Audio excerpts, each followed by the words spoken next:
Good morning, everybody, and thank you so much for joining us for this South Asian Heritage Month event, COVID-19 Vaccination Q&A with the experts, where we'll be addressing your concerns about the COVID-19 vaccine. My name's Dr Binita Kane. I'm a consultant respiratory physician in Manchester, and I'm also the co-founder of South Asian Heritage Month, and I'll be your host for this event. I'm delighted to be joined by Dr Harpreet Sood, who's a GP and clinical advisor for the COVID-19 vaccine programme with NHS England. And we're very grateful for everybody who's submitted questions in advance. We will be answering as many of those as we can. And we've also collected a number of the common concerns about vaccines, and we'll try and get through as much as we can. And the event will go on for as long as it needs to. It'll be maximum an hour, hopefully half an hour, 45 minutes. We are live streaming on Facebook, on Twitter, and the South Asian Heritage Month YouTube page. So please get involved in the conversation. You can put your questions to us in the chat. We'll be keeping an eye on comments, and we'll be trying to answer as many questions as we can. Our hashtag is flashing along the bottom, South Asian Heritage Month. And the event will be recorded and posted online for anyone who's missed it and wants to catch up. So before we start, I just would like Dr. Sood to say a few words about his personal reflections on the pandemic, and why have you given up your Saturday morning to talk about this to people? Why do you feel it's so important? Thanks, Benita, and great to be here, like you said, on a Saturday, and hopefully sharing some of our experiences, but also the importance of vaccines and what this all means for COVID. So as a personal reflection, I mean, we've seen both when it comes to friends, families, close ones, where we've unfortunately lost lives, or we've known people that have gone through very difficult periods because of COVID, and experiences that they've seen and been through because of this virus, essentially. And from my clinical practice as a GP, I've also seen the impact it's had on families and communities. And it is a debilitating condition. It affects all parts of the body, both physically but also mentally. We are starting to see a lot of this kind of playing out, and especially the younger populations I'm now seeing in my community where I practice, the issue of post-COVID or long COVID, as you call it. So, and because of that, we're seeing people who have had COVID who are still suffering, symptoms or certain aspects of it months on end afterwards. And I think there's a lot that we can do to help people understand what COVID is doing, what it's done to them, the impact of COVID, but also the importance of vaccinations and how that can help and benefit people. And I have, like I said, shared these experiences from my own personal experience, but also what we've seen in other parts of the world, in particular India, where we've seen some of the devastation that this has led to. And I think, we all have a responsibility to play, to come together, to help support one another, but also help guide and educate one another. And that's why I'm here today, to just hopefully answer some of those questions, talk through some of those key points that really help people make better decisions, but also some of the myths that people hear about, that we want to make sure that we counter those myths and make sure you have the right information so you make the right decisions. Thank you. And I think that's a really important point, that we're not here to preach to people and tell people what to do, but for me, it's about making sure people are armed with the right facts when there is a lot of misinformation circulating on social media. And I think a lot of what you've said really resonates with me. So as a hospital physician, yes, we've had the deaths, which have been absolutely devastating, but I'm also now looking after lots of people who have been on intensive care, have been on ECMO, which is, as sick as you can be really without dying, and the impact of surviving COVID as well, and then all the people with long COVID as well. So I feel really passionate that this is now something that's preventable, and we just need to get the right messages out to people so they can make up their own minds.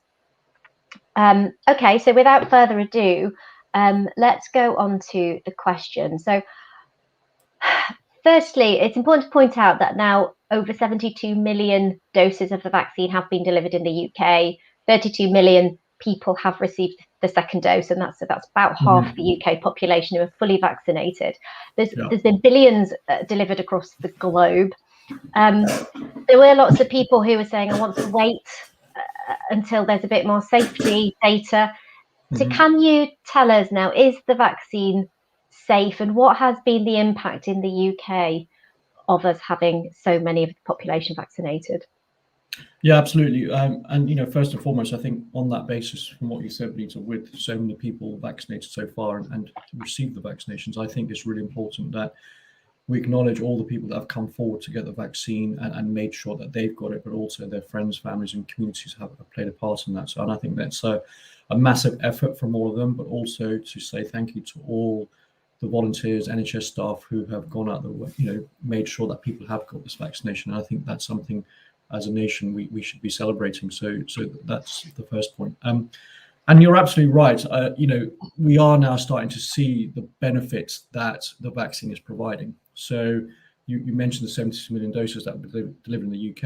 A key fact that's come out recently from Public Health England, who have done the analysis on the benefits of the vaccine, has shown that because of the vaccine program, we've averted approximately 22 million people 22 million infections from this. So that is a phenomenal amount of infections that were prevented because of COVID, because of the vaccine. And I think that's hugely important. And more importantly, that we've avoided or averted, as I call it, 60,000 deaths in England. And again, remarkable to show that the vaccine has had that positive impact that a lot of people were questioning, were not sure about. But now the data is coming in that is showing us that not only can it help prevent the infections, but it's also helping to prevent deaths, which is very important. In terms of safety, again, we've seen very few people come forward with side effects. Of course, you do get minor kind of side effects, such as a sore arm, or you might get a headache, or you might get some body ache. But on the whole, it's been very, very, very safe. And again, we collect data all the time across the system when people are being vaccinated, if they were to report anything. And so far, it's been very good, and it's a very good safety profile of the vaccine. Thank you. And we will come back to side effects a little bit later and discuss that in more detail. But I think the overwhelming message from across the globe is the vaccine is safe and is preventing tens of thousands of deaths. Exactly. Yeah, and from my personal experience, we've definitely seen in the most recent wave a very different group of people coming to hospital, and the vast majority of them have either not been vaccinated or have only had one vaccine. And these aren't people who are against the vaccine. Actually, it's often, no, I just haven't got round to it, or oh, I couldn't get to the vaccination centre, or I've just been putting off. I've got the text, I've just been putting it off because I didn't feel it was important. And there is always a huge amount of regret in those people when they've become really very sick. So it's really for me to say, if you have had a invite and you are someone who isn't against the vaccine or isn't concerned about it, please go and get it, because the Delta variant is really unforgiving, actually, in who it'll pick out and target. Yeah, absolutely. So if I can come on that, I mean, the other thing I would say is to those people watching is that, if you have been invited and you're unsure, come and talk to us. Go and speak to your GP. Go and speak to a healthcare professional. Go and speak to other people in the pharmacies or others who can provide you with the advice. Don't just make a decision because you read something which may or may not be true, or because someone else has told you not to get it. I think I would recommend strongly that each individual get the right information from the professionals who have been working in the space, to make sure that if they have concerns or they're unsure, to make sure that you talk about it, because what you don't want to do is end up making the wrong decision. I think that's where it's we want to make sure it gets the right information gets to people. Thank you. Very sound advice. I would echo. Talk to somebody who knows. Yeah, exactly. So just moving on to our second question, I personally have seen a very worrying rise in the number of very sick pregnant ladies with COVID-19. That's locally, but this is true nationally as well. And it's been quite stark how different this wave has been to previous waves. We're definitely seeing more pregnant ladies who are sicker, and we're not sure why, whether it's just the Delta variant or something else. But there's some very, very tragic tales coming out of those that I won't go into. And there's a staggering statistic that 98% of the women who are coming into hospital extremely sick, ending up on intensive care, are unvaccinated.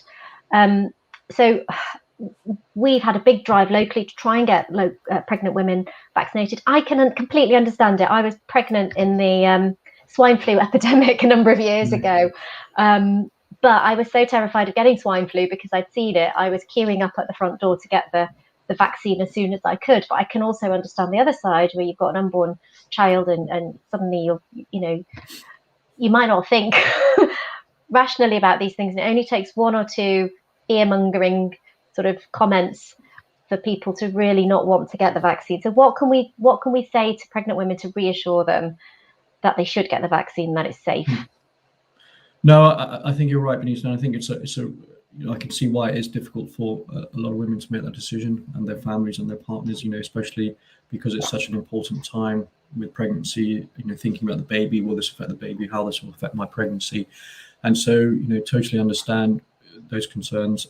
But, just to reassure you, a few things that I can point to, which I think will hopefully alleviate some of those concerns. Firstly, NHS England, through our Chief Midwifery Officer, Professor Jacqueline Dunkley-Bent, have issued, guidance which basically encourages women who are pregnant to uptake the vaccine. And let me talk through some of the key points of that, which will hopefully help women understand the importance of it. So, currently, nearly 200,000 pregnant women, in the UK and the US have received the COVID-19 vaccine, and there have been no safety concerns raised. So that is a large number of pregnant women that have received it. And then also we know that COVID-19 can cause severe illnesses in pregnant women, and also can be potentially dangerous for the baby. And just some facts based on some studies that we have. So 1 in 5 women admitted to hospital with serious COVID symptoms went to give birth prematurely, and the likelihood of delivery by cesarean has also doubled. And then on top of that, 1 in 5 babies born to mother with COVID symptoms were also admitted to neonatal units. So we can see the consequences of COVID on pregnant women, and some of the issues that we see on that front. And pregnant women are being offered the Pfizer and Moderna vaccine, and that's safe. And I think that's really important for us to understand. So, again, it goes back to the thing around risk versus benefit. And again, based on the number of women that have been pregnant women who've been vaccinated, we are seeing that the benefits are far greater of being vaccinated than the risk people have talked about in the past. And I think so we are really urging mums to come forward to safeguard themselves, but also their babies. And again, I think, one of those things I said earlier, that if you are unsure, if you want to talk to someone more about this, then do come forward, because again, this is about protecting yourself, but also about protecting the baby. And like you said, there's a massive drive now to help us get that message out, make sure that more and more pregnant women get vaccinated, and help us avoid the consequences of what COVID can do, but also make sure that the baby comes out healthy. And these are all things that we're seeing that are happening if you get the COVID vaccine rather than getting COVID itself. Yeah, and I think that's hopefully hugely reassuring to people, that they know that over 200,000 pregnant women have been vaccinated safely now. And I can't emphasize enough how horrific it has been dealing with the cases that have ended up in hospital, and the impact that that's had on those women and their babies. The best way to keep yourself safe and baby safe is by having the vaccine. So one of the things that and I've had personal texts from friends and colleagues and even strangers on Twitter about what's the best time to get the vaccine, because there's lots of different things floating around on social media. Some people are going, oh, you need to wait to 20 weeks. Some people say you can have it any time. Others are saying, oh, it's got to be 3rd trimester. So what is the advice about the timing of the vaccine if you're pregnant? Yes, the guidance that we've been given and we are advising people on is that the vaccine can essentially be given at any time during pregnancy, so any stage of pregnancy, essentially. Now, some women may choose to wait until the 12 weeks, but there's no evidence to show that delaying is necessary, essentially. So, throughout the pregnancy, whenever you think the right moment, is for you. Just make sure you get it at that point. And again, even if you get it planning to get pregnant, there's no need to delay having that vaccine on that basis as well. So the advice is there's no optimum time limit. It's not 20 weeks or whenever.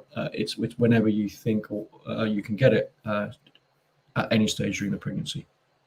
Yeah, and just to be clear on that 12-week point, that's because most of the major developments in a fetus happen before 12 weeks, and often we'll advise people to avoid certain medications and things in that time. But we do know from the vaccination program as well that there have been women who've been vaccinated and then got pregnant, sort of almost, or were probably in the early stages of pregnancy without knowing when they got vaccinated, and that hasn't shown any adverse effects. So I think that's all very reassuring. So key message is you can have the vaccine at any stage during pregnancy. Just please get it. And what about second vaccine? We're recommending that women have both vaccines, aren't we? Just to be very clear on that. Yes, absolutely. So again, that will be through the timeline that's been set out at the moment, but there might be some nuances on that depending on when you're giving birth, etc. But ultimately, make sure you get the second dose as well. Yeah, and I think the earlier you get your first vaccine in pregnancy, the earlier you can get your second vaccine and then be fully protected by the time baby comes along. And we do know that disease, COVID-19 can impact quite adversely in the late stages of pregnancy as well. So actually to be fully vaccinated by the time you get to that stage, again, would be of benefit. Okay, so moving on. So another area which people, is new to people is vaccination in children.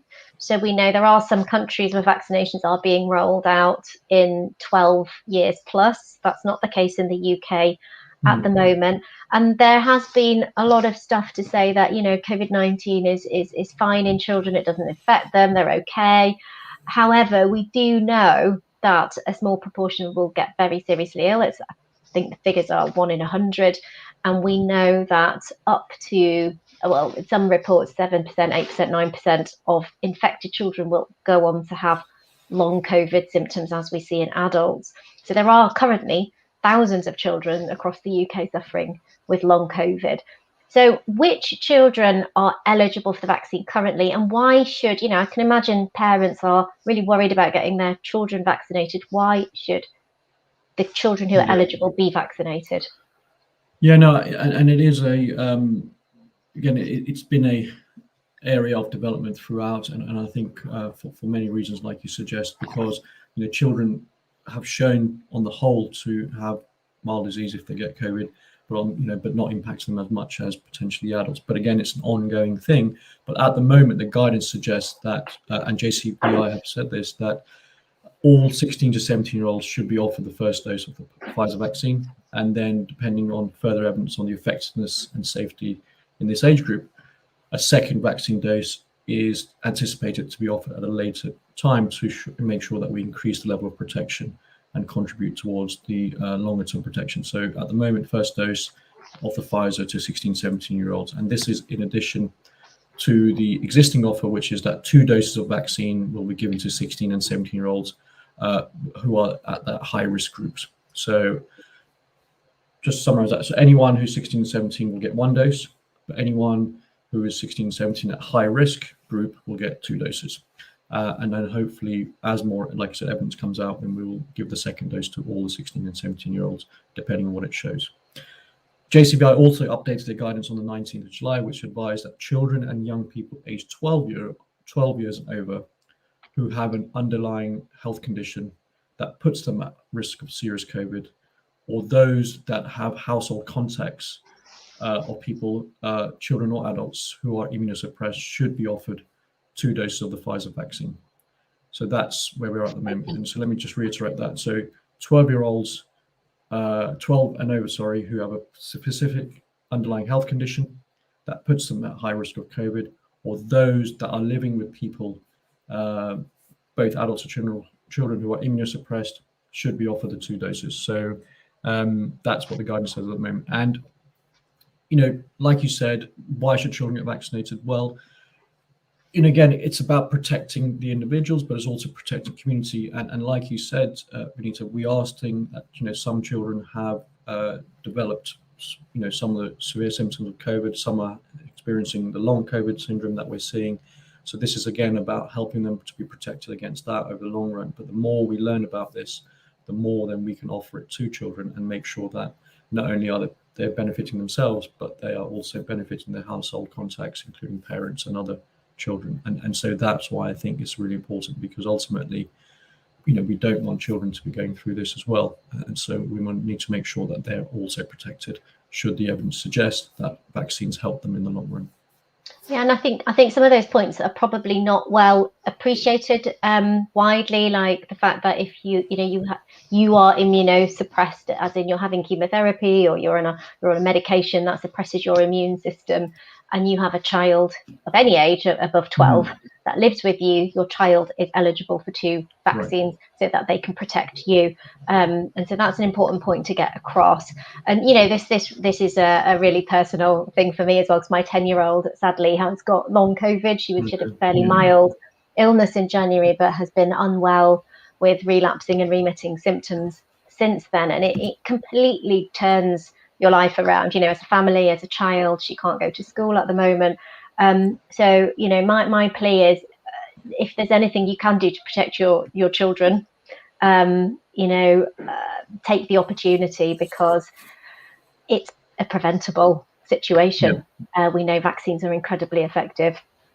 Yeah. Okay. And absolutely. And just on that point, Binita, if I may, was to say, and obviously, sorry to hear about your daughter, but vaccinations, is one element of the protection. And I think just a message to everyone else is to say that wearing masks, keeping some distance, washing hands regularly, I mean, all these things will play into that. And you're absolutely right. We need to think about everyone in this rather than just adults, and separate the two. And that's where I think we are heading now towards, as we get more and more evidence on this.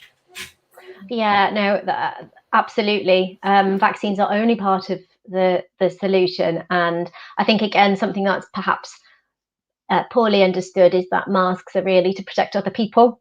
So, you can be vaccinated, you can still carry and spread COVID. You may or may not have symptoms. And actually, if you're going to be in a crowded place and there's other people who are vulnerable, the mask protects them from you. And I'm not sure that message is hugely well understood by everybody as well. So that's an important point, and thank you for raising it. I'm going to move on now. So sort of staying on the theme of young people, the vaccination uptake rates in 18 to 25-year-olds are really less than ideal. And we have seen, certainly in the hospital admissions now, the average age is so much younger than it was in the first 2 waves. So I look after a virtual ward where we support people who've been in hospital homes. So we know that fewer people are dying, which is great. There are still young people dying, unfortunately, but they're in small numbers. But of the people that we are now discharging and supporting at home, most of them are sort of in their 30s, as many that are in their 20s. And again, it's usually because they haven't got round to having their vaccine, or perhaps they weren't in the categories that were offered it at the time they got ill. So what can we do to improve the uptake rates in the young age group? Why should young people be vaccinated? I can remember being 18, 19, thinking I was invincible. I can imagine young people have really hacked off with what they've had to put up with over the last 18 months. They're all out having a good time.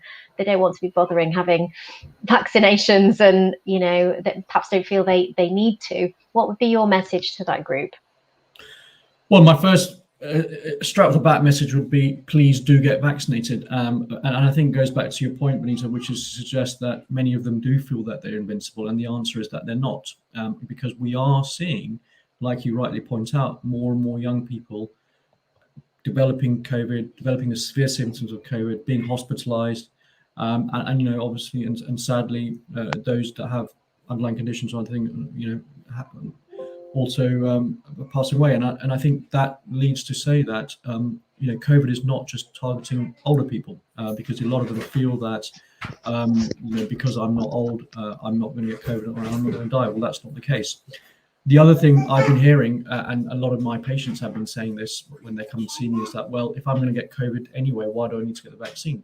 Well, the answer to that is that by getting COVID doesn't just protect you from getting COVID in the future, and actually you can still get COVID. And actually what the vaccine does is gives you a stronger immune response to future COVID exposure, but also helps you prevent the severe COVID that you can get, the hospitalizations that come with it. And in some instances now, we're starting to see some of the evidence is suggesting that COVID vaccine can also help with long COVID, and it actually reduces the impact of long COVID in the months and weeks and months that come afterwards. So lots of benefits of the vaccine. And just like with the vaccines in general, is that yes, it has benefits to you as an individual, but it has greater benefits to people around you, so the population and the communities. And I feel like we all have a responsibility to play, so that the more of us that get vaccinated, the more freedom we can have, the more we can do things that we would not done otherwise, obviously with precautions. But these are some of the great benefits that we are seeing. So my advice is go for it. Please make it happen. And those that have had it, try and get your other friends to understand what the benefits are, and so that we can get as many vaccinated as possible. And I think it's probably more important than ever now that the nightclubs are back open again, that universities will be going back in September, and that is, we saw the impact of outbreaks at university and these young people just being locked away and isolated for weeks on end. I feel really sorry for that generation of what they've had to deal with, and this is something that can help mitigate against all of that. Yeah, absolutely. Gives you a level of reassurance, but it also provides you with that protection that you need, but also the fact that as we've seen in other countries now, where they're encouraging younger people to get vaccinations so that they can get access to bars, nightclubs, and do things that young people do. Many young people have come forward and got the vaccine, and I feel that we are following suit here, and so we are seeing a good number of young people coming forward, but we would encourage more young people to come forward so that we can get as many people in that age group vaccinated. Absolutely, and of course it will impact on travel restrictions and having to isolate when you come home, etc. So for anyone who's a keen traveller, that's another incentive. Absolutely. And going back to my days as a young person as well, you mentioned it, that if I had to get the vaccine to travel, I would have got the vaccine, and I would get the vaccine anyway. So the point is, go and do it and go and travel. Yeah, no, exactly. And it's not an alien concept, is it? Because you have to get your yellow fever vaccines, you have to get your, you've got to get your tetanus, your typhoid, all of those to go and travel in certain parts of the world. So it's really no different from that. So anyway, I think we've laboured that point, but yeah, young people, please get vaccinated. Now, I'm just going to come to some specific concerns from the South Asian community. So one of the points that has been concerning people is, are vaccines halal? Do they contain any animal products? So they don't contain any animal products, and I think that's really important to understand. And also that the vaccines have been endorsed by all faith leaders, religious leaders, community leaders who have ensured that it is relevant, in particular for their religions, and also the views based on like you said, whether it's halal or not, and so on and so forth. And I think on that basis, I just want to reassure everyone that there are no animal products in there, and they're safe to be used for people from the Muslim backgrounds. Thank you. And of course, we know there are millions around the world from all different religious backgrounds, and who have had the vaccine now. Okay, and concerns about fertility, not just in women but also in men, and this has put many young people, particularly from South Asian communities, off having the vaccine, because there have been fears and things circulated on WhatsApp and on social media around fertility. So can you clear that up for us? Yeah, again, just to clarify and be make sure people understand that there is no impact on fertility for both men or women with the COVID-19 vaccine. So I'll stop there. Categorically no evidence to back that up at all. Okay. All right, I think we've covered this next question already. So if I've had the vaccine, do I need to wear a mask? But just to because that question's been asked specifically, could you?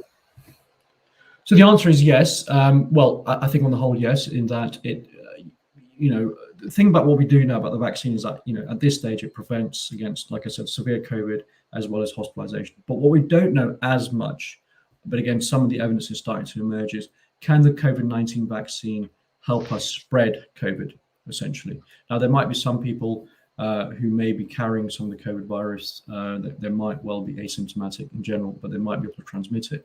And so at the moment, wearing masks is helpful because it still protects other people if you have it from getting COVID, but also protects you from being exposed to others. So the advice would be, if you want to, please continue wearing the mask as much as possible, especially in crowded areas or those areas where there isn't much ventilation. But on the whole, outside and where there is good ventilation, you don't usually need one. But my the general advice is to say, yes, if you've had the COVID vaccine, still encourage you to wear a mask in crowded areas and indoor areas. Yeah, and certainly what we're seeing in hospital is there are people who, the people who are double jabbed. So the vast majority of people in hospital have either had a single jab or not been jabbed at all. But the people who have been double jabbed tend to be older with some of those risk factors. And it can still make people who are double jabbed really quite ill. So, certainly I still wear a mask everywhere I go. I mean, we have to wear them in hospital anyway. But, if I'm going to the supermarket or I'm on public transport or anywhere, I will always wear a mask and still be sanitizing my hands and trying to stay away from people because I don't want to be a risk to them. I work in a hospital. Exactly. And I think it provides that level of assurance that because we know that masks help, we know that it spreads the droplets. And so on that basis, especially like you said, when you're commuting on public transport, I'm still wearing it myself when I'm on the tube or when I'm on buses. And like I said, it gives me that level of reassurance, but it also helps others to be reassured that if they're near other people who are wearing masks, the chances are less of getting COVID. Yeah, it's about being selfless, isn't it? And thinking about the people around you. And so that does answer one of our other questions, which is, can you still spread COVID even though you've been vaccinated? So again, we don't have huge amounts of evidence behind this, but the evidence that's emerging suggests you can. Yes. So again, that just sort of reiterates how important the other measures are as well. Okay, so how long after you've had the vaccines before you're fully protected? And that's a question that comes up time and time again. People want to know, how long does it take? Yeah, so the first point on that is to make sure you get both dosage. So the first dose you get will give you a certain level of protection. The second dose, which you will get after 8 weeks, will give you even more protection. And usually after your second dose, 2 weeks after that second dose is when we start seeing the impact of the vaccine at its highest, and that's where we maintain it. So 2 weeks after your second dose is where you'll be protected fully, as high as you can get basically with the vaccine. Lovely. And we're also now starting to see some evidence that the protection lasts for a good 6 months at least. Yes. And that's been very, very positive, hasn't it? Yeah, exactly. And which is a good amount. And obviously, we're now starting to talk about some of the boosters which are coming in. So we'll see that's going to be rolled out in September.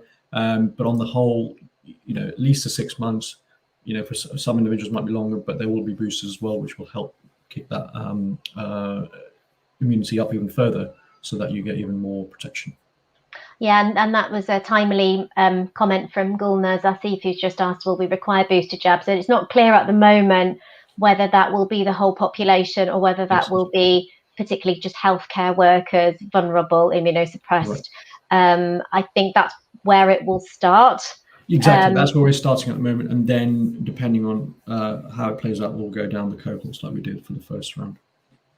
Yeah, so I mean, it's just a huge logistic challenge, absolutely. Challenge, especially with the flu vaccination program that's also being rolled out. And echo your comments from earlier about how it's been the most incredible collaborative piece of work that the NHS has sort of delivered. It's been absolutely fantastic. Yep. And all the people who have been involved, hats off to them. Okay, so I think we've covered this one as well. So if I can still get COVID after having the vaccine, what's the point in getting it? I think we've we've probably answered Yeah. that, but do you want to just reiterate the key points around that? Yes, absolutely. The point being there that your immune response will only go so far, and the chances are that you're likely to get COVID again. But with a vaccine, it's a much stronger immune response, essentially, so that it protects you from the severe COVID disease and hospitalizations. And so that's the real point of getting the vaccine, is that it gives you a much stronger immune protection. Yeah, and quite. Lasts longer. The protection lasts longer than getting COVID itself. Yeah, and we're not sure how long the natural immune response lasts. I mean, there are some studies suggesting that after 6 months, the natural response starts to go down. So yeah, I think it's basically just like you would get a booster of your flu jab every year as well. I mean, if you've had flu previously, you can still get flu, and you just boost the immune system, right? So yeah, exactly. And then just on that point, I think the other thing to factor in here is variants. So the good thing is that the Delta variant, which is the dominant variant at the moment, that is being covered by the vaccine, which is reassuring. Whereas your immune system may not respond to the variant if you've had a different variant of COVID. So again, to make sure that you're fully protected against all the different strains of the COVID, the vaccine, that's why it plays a greater role rather than just relying on your immune system.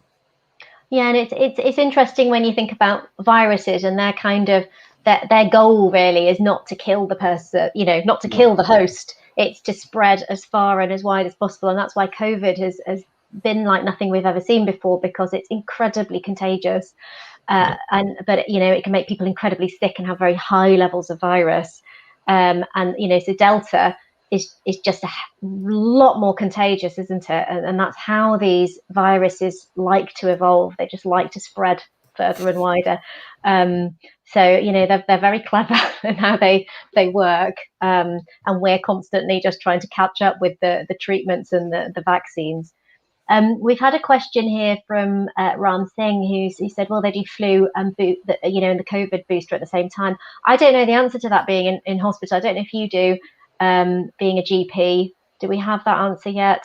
That's a very good question, and the honest answer to that is I don't know the exact detail, but we're happy to come back to Ram with an answer if that's helpful. I think things are still being worked out as far as I'm aware. Yeah. But part of this is also understanding the how they respond to one another, but also logistically how it works. So I'm happy to, if we can post the answer somewhere, Binita, for Ram, that'd be really helpful.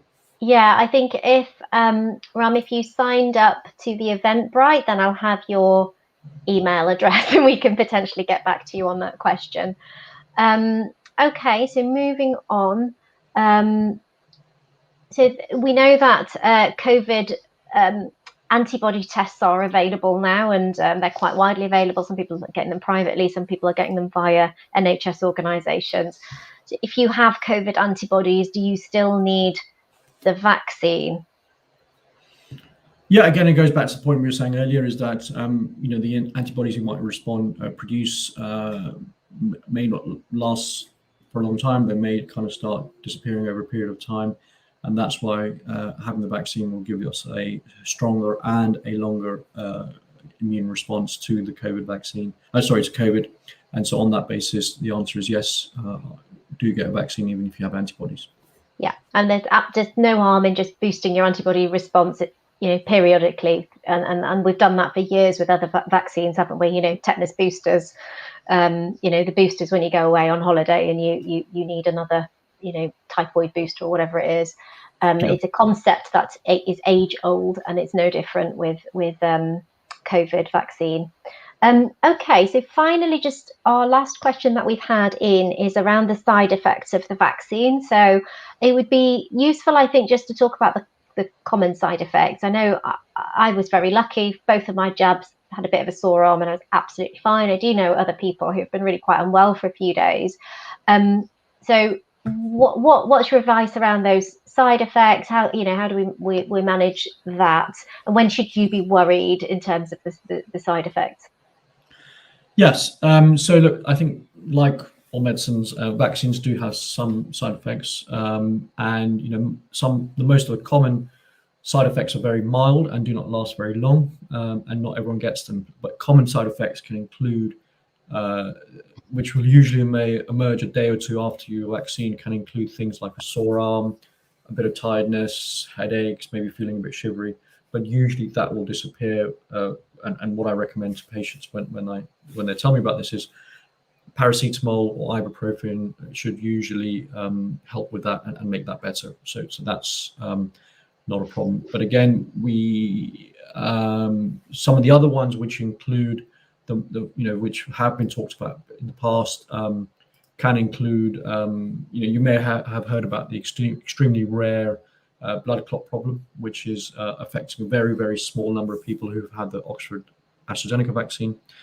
The MHRA carried out a detailed review on any of the cases reported, and came to the conclusion that then those, therefore, then under the age of 40 should get another vaccine from the COVID AstraZeneca vaccine, mainly the Pfizer or Moderna, and that's where now we're starting to see that the impact of that is not coming forward because of that. So again, very, very rare side effect of blood clotting, which was for younger people, but again, we've changed the vaccines on that.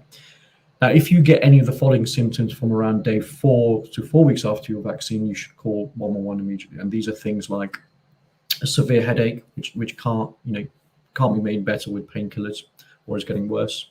A headache that feels worse when you lie down or bend over. A headache that's unusual for you and occurs with blurred vision, you feeling or being sick, problem speaking, weakness, drowsiness.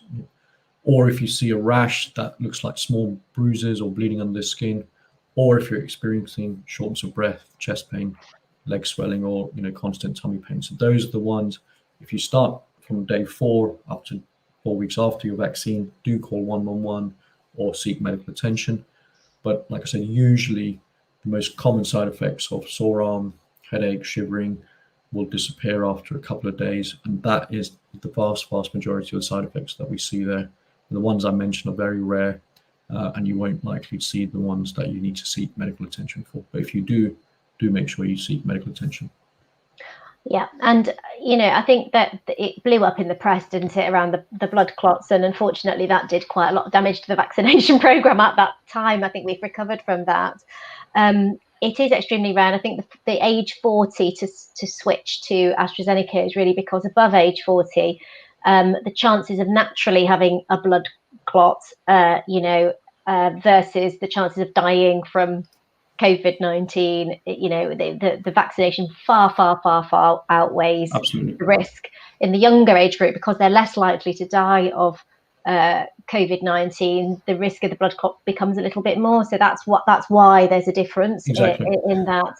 But what I would say is, even if somebody does have a bad headache, they come to hospital, there's some fairly straightforward blood tests that we can do to rule out whether this is something serious or not. So, after after it went out in the press, we were absolutely inundated for a couple of weeks with people who've had a headache. You can get a headache after the vaccine anyway. It's a common side effect. We got absolutely inundated. We had tons of people coming through, and we could just very safely rule out anything serious in the vast. I can't remember that any of them ended up having anything serious at the end of it. It's vanishingly rare, but absolutely worth knowing about. Exactly. And on the headache front, Binita, like especially those headaches that are not improving with painkillers, that's the ones we would want to see and rule out these things. But those that are improving with painkillers and are usually disappearing after 2 or 3 days, then again, usually don't need to be seen. Lovely. Okay, so I'm going to there is one more question actually about allergies. So I know that there's a lot of confusion, I think, amongst people around, can I have the vaccine if I've got allergies? A lot of people have food allergies, or they come out in a rash with penicillin and things like that. What is the advice for people who've got allergies regarding having the vaccinations? Yeah, so penicillin allergy, there's no linkage. So if you're allergic to penicillin, you can still get the vaccine. That's not a problem. On certain food substances, now that will depend on which vaccine. But again, it all depends on the ingredients of the vaccine. So just make sure that if you have any allergies, you let the people that are vaccinating and if there is any kind of things you are allergic to, which are part of the ingredients that make up the vaccine, then obviously that will need to be looked at, and we can give you alternative vaccines. But on the whole, we're seeing that most people who have allergies can still have the vaccine, but just make sure you let the people know that are giving you the vaccine about your allergies so that they can take that off and give you the right one. But on the whole, we can give vaccines to people with allergies. Yeah, and I think it's probably important to emphasise that there's different severities of allergy as well, isn't there? So really, they would only not give you the vaccine if you'd had something called an anaphylaxis to one of the previous ingredients. Yes. And there's very, very specific ingredients in the vaccines, which, and then you have to have had a very, very severe reaction to one of those before you wouldn't be eligible. So the vast majority of kind of mild allergies and things really, really won't be a problem. But as you say, always worth letting them know. Exactly. And at all the vaccination centres as well, all the people who are giving the vaccines are all trained in how to deal with allergic reactions. They have all the drugs and everything available that if, and I think if you've got an allergy, you have to wait a little bit longer. So it's 30 minutes or so. So they keep an eye on you. And if there's any problems, they can treat it very, very quickly. So again, it's not a reason not to have it. It's just a reason to have a conversation with a healthcare professional and get the best advice about the way forward. Absolutely, exactly. Lovely. So we're at 45 minutes now. And I don't have any further questions. I'll just give the audience a couple of minutes if they wanted to ask any more questions. But any sort of final reflections from you, Harpreet, while we do that? No, thank you. I hope that's been a useful session. It's certainly been a very good conversation with you, Binita, and hopefully we've answered as many questions that people have asked, and reassured people, alleviated any concerns. But my advice still stays the same as it was at the start: is that if you're invited, please come and get the vaccine. Please come forward and get the vaccine. If you've had the vaccine, encourage others to get the vaccine. Share your experiences. Let them know that all the good things that are happening on the back of it, and also help others to get the vaccine as well. So that would be my advice, because the more and more of us that get vaccinated, the better it will be for everyone. And I think that's going to be the underlying message that I wanted to share. And finally, that if you still have concerns, if you're still worried about something, go and see your GP, speak to a healthcare professional, because we can help you with anything that you're worried about, and make sure you make the right decision. Yeah, and I think I'll echo that and just add, my sort of final parting words will be: if you're pregnant, please get vaccinated. It's safe and it'll protect you and baby. And if you just haven't got round to doing it yet, but you're intending on having a vaccination, please just book it in, get it done, because it could save you from having a very, awful experience of being ill and hospitalized. But just finally, big thank you to you, Harpreet, for giving up some time on a Saturday to have this event with us, with South Asian Heritage Month. And we have got a final question from Shamal, which you might be able to help us with. What should people do if they want to access a vaccine and are digitally excluded in our community? I think I'm going to carry on the event just for a minute longer to answer that question, because I think that's a very, very important question. Thank you for asking it. What would your advice be? So I'm assuming digitally excluded, you're meaning by having to book through an app, or absolutely. So they can't book it online. Yeah. So the best advice I would give is speak to your GP. They can help book you in. Or you can call the National Booking Service, which is the number to call, and they can book it through there. So, not everyone needs to go through an app if they don't have a smartphone or don't have digital tools. So those are the two options I would recommend. Lovely. And Ram has said thank you. You're very welcome, Ram. My DMs on Twitter are open. If you want to contact me, just please drop me a message, and I'll do my best to get the information to you that you need. I don't know if there's any other way people can get sort of remote advice, Harpreet, or should we just refer to GP? GP or NHS website, so nhs.uk. I think that's probably the best, because it's the most reliable and it has the NHS kind of approvals on it. But yeah, that's the one I'll recommend. Lovely. Okay. Thank you. Ram said he lives on LinkedIn, so I think you're on LinkedIn, aren't you? So you could probably connect there. Yeah. And so from the South Asian Heritage Month team, thank you for watching. This recording will be available online, and please spread the word, get the jab done. Take Brilliant. care. Thanks, Bye-bye. everyone. Bye-bye.